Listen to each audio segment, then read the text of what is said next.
Yo, what up? Welcome to YOGICK, the magical art of yoga, shifting perception-based reality on and off the mat. Family calls me Gadu, and in this short video, let's discuss the Holy Guardian Angel Key.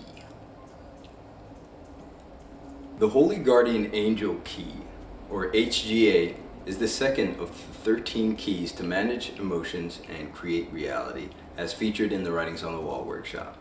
And this key is wrapped into the second of the Yogic foundational courses, Connections Between Yoga and Magic, that being the central connection between yoga and magic. This key is a window into a little known aspect of several wisdom traditions, which as opposed to the dissolution of the ego and elimination of desire, it's the transmutation of desire into higher aspiration, transmutation of egotistic desire into higher aspiration, and in essence the transmutation of the entire world.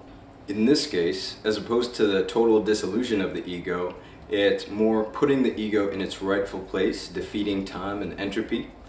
And coming from the Kemetic lore, we hear from Heru, he says that he has spoken with Set, and it is Set's desire that the hearts be equal in the weighing of the balance. So to this end, we might think of it a bit like the idea of not dying with any music on our lips. When we look at the weighing of the heart ceremony, the heart is tasked with being equal with the feather, no lighter or no heavier. Symbolically, the heart represents the unconscious mind. In creative terms, that could speak to the aspect of actually manifesting those unconscious desires, or those unconscious maybe aspects of your own destiny that we're not aware of, manifesting those so that we can move on to a higher state in the next realm and not have attachment to this place because we didn't finish what we were supposed to do.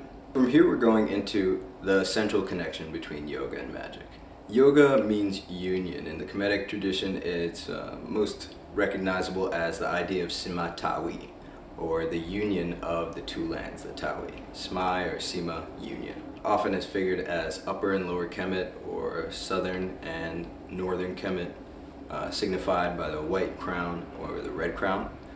Often refers to the mind and the body, or it could also speak to the idea of an ego, like a survival conscious ego, uniting with a higher self, more aware of one's true fulfillment, one's aspiration, or one's true purpose in life, with an expanded perspective on existence throughout time. The central goal of many yoga practices is actually to stimulate an experience known as samadhi, which could be what we might term an enlightenment type experience, a total expansion of consciousness.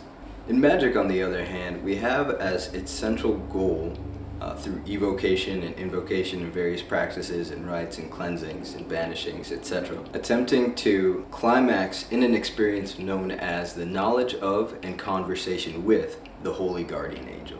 Now, this term, Holy Guardian Angel, could very well be a term that's describing the same higher self as depicted in yoga when we say union of the higher and lower selves, or the upper and lower lands. For our purposes, this is a bit of a refreshing kind of take on aspects of looking at wisdom traditions that tell us to pull ourselves away from the world and try and disdain everything, and in which the central theme is actually the manifestation of our true will and purpose, and what really gives us fulfillment, the reason why we came to this world.